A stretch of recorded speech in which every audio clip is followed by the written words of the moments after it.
and welcome into a quick segment on For What It's Worth. And it's not me this time. I actually have Erik, Tyrone, and Bryan with me. I was thinking maybe I do these quick take segments by myself, but this one was too good, so I had to bring everyone along. Everyone wanted to join. But we are adding a little spin to this segment now. I'm going to set a timer for 15 minutes I have here. And we have 3 topics relating to the NBA, just kind of some headlines that happened over the weekend. And we got a cap at 15. So, if it goes off, whatever we're on, we're done. So it's kind of like a game type of setting here.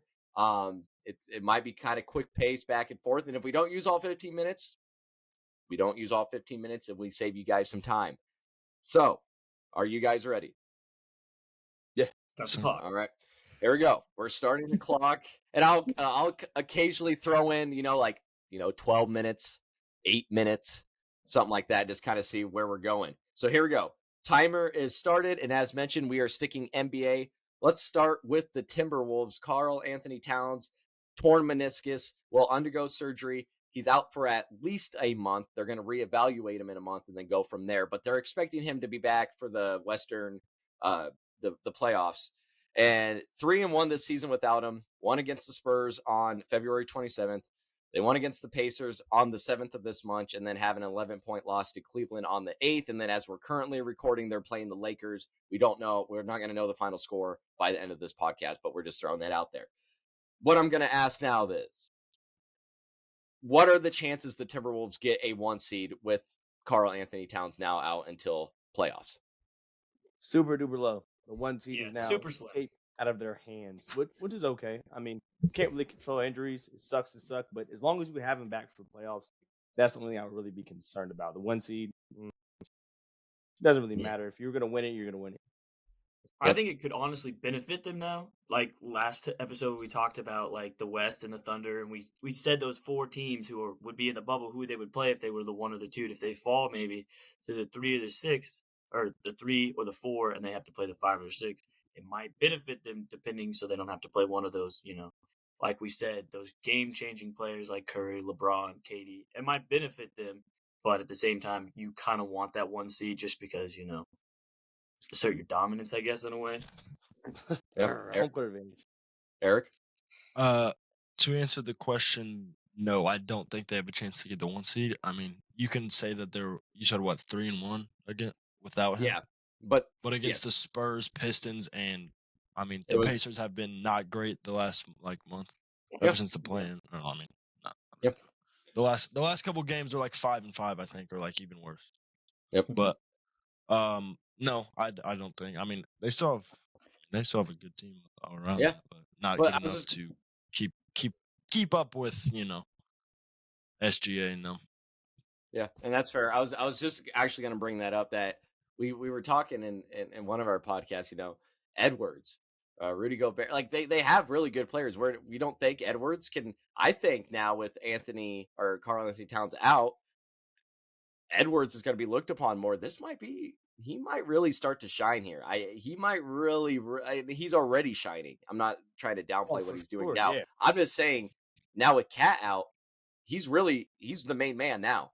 And so this might be a fun time to see what he can do when he's and you can even say maybe sometimes he is looked as the leader already. So I think that's going to be interesting. But I agree with you guys. I don't think they could get the 1 seed anymore. As mentioned, and Erik brought this back up, they've only played 4 games without him. They really don't play without him. And so that's going to throw off some rhythm, some rotations, just how the offense, defense, all that's ran, because they usually don't do it without him. As Erik also mentioned, I mean, some teams that they've won against without him, they weren't anything spectacular.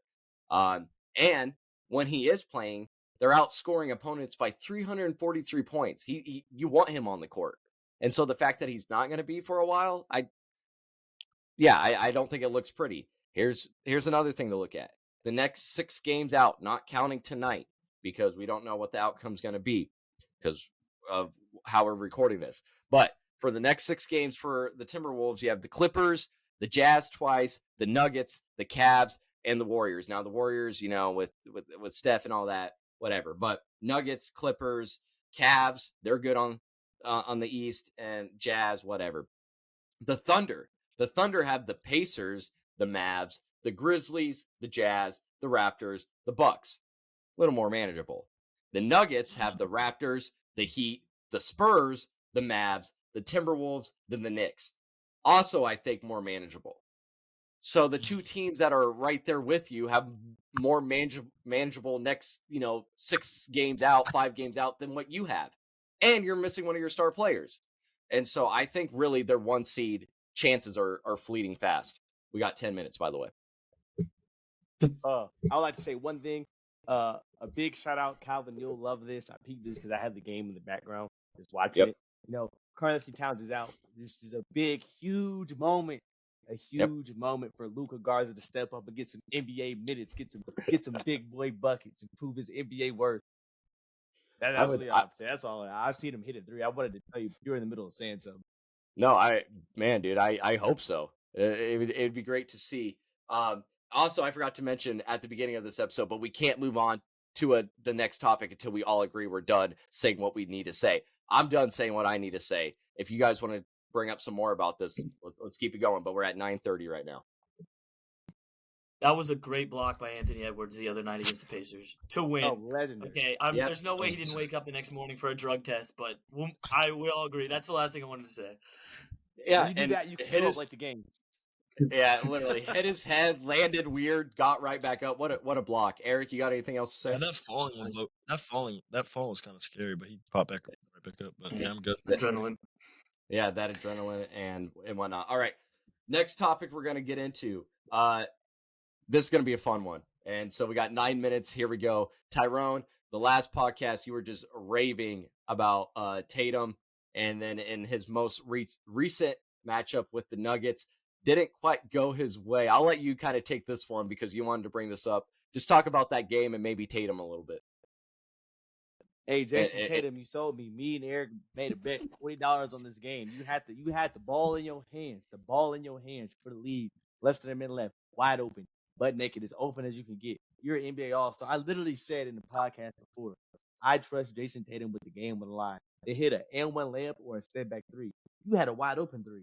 I couldn't make that shot if I was wide open. It's a wide open, Jason Tatum. Like, come on, man. That was a very, very disappointing game. But I'm still rocking with you, JT, because I still believe that you're that guy who had 51 points in a game 7 when your team needed it the most. So I still have faith. But pick it up, man. I think that's so funny that you said in the last pod that you would trust him with a 3, and then it came back and bit you immediately, dude. That's hilarious. Bro, come on. That's so funny, dude. I think too the scary thing is for not only for Boston but for JT is the fact that in the 2 games he did play this year against the Nuggets, he didn't play well. The second matchup, 5 of 13 from shooting, 2 of 5 from 3-point land, 15 points, -2 on the plus minus. The game before that was a little better, but still nothing great. 9 of 24, 1 of 8 from 3-point land, 22 points.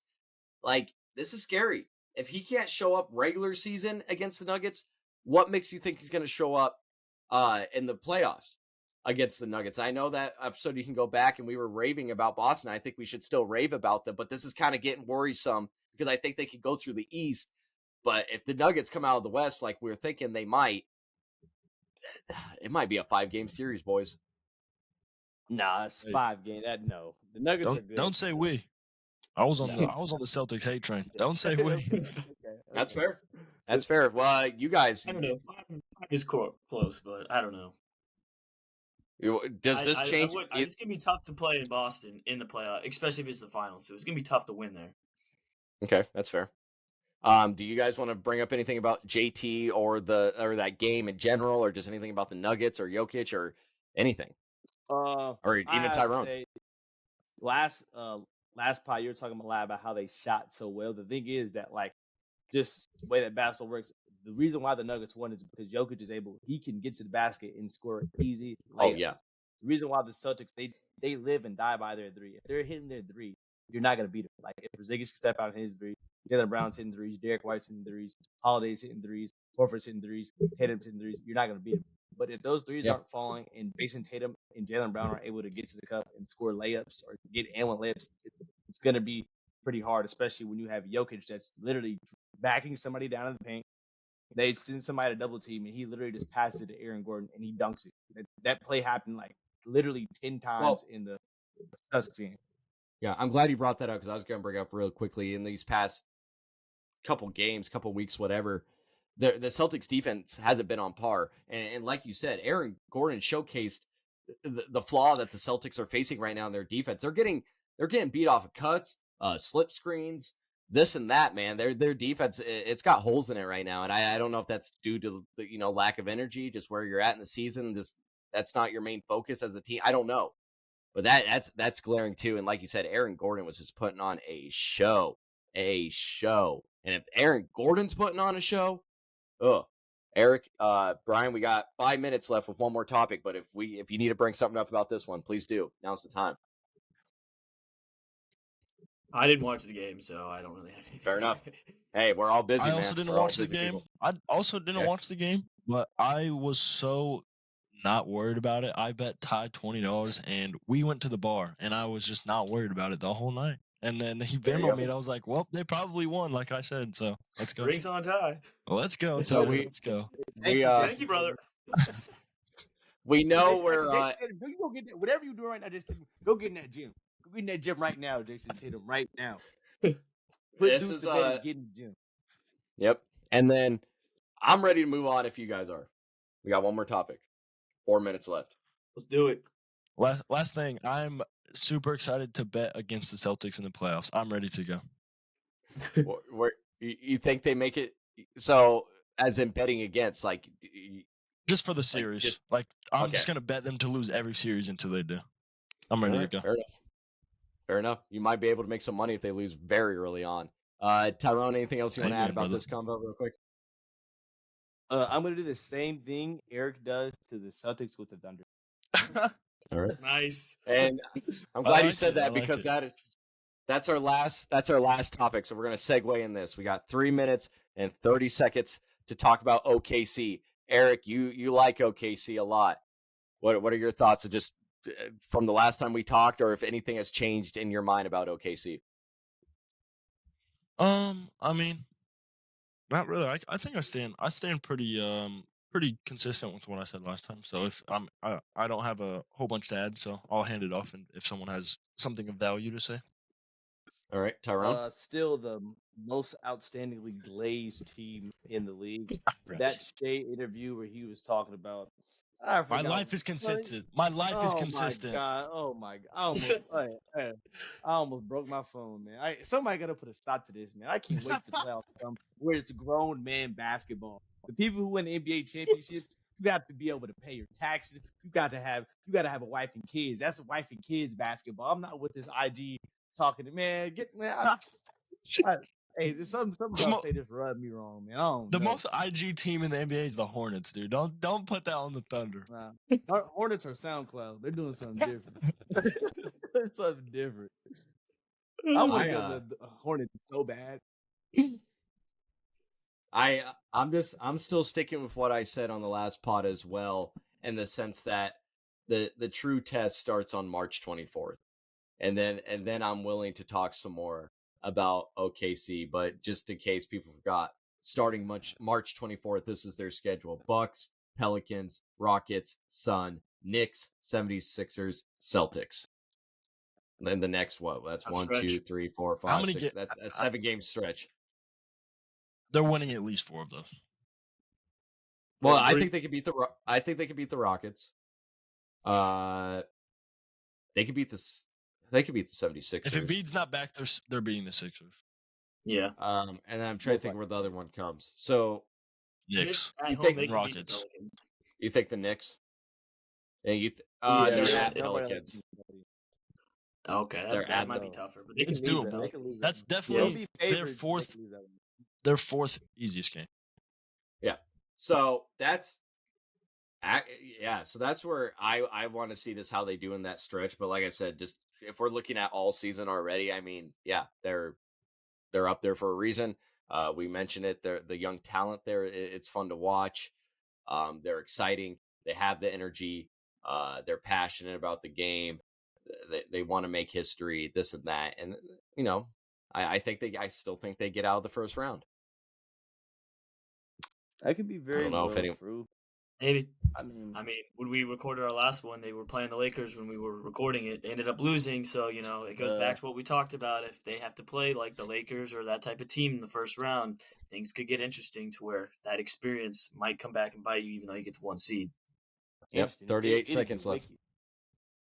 Also, 38 seconds. So another reason why I said they're the most glazed team ever.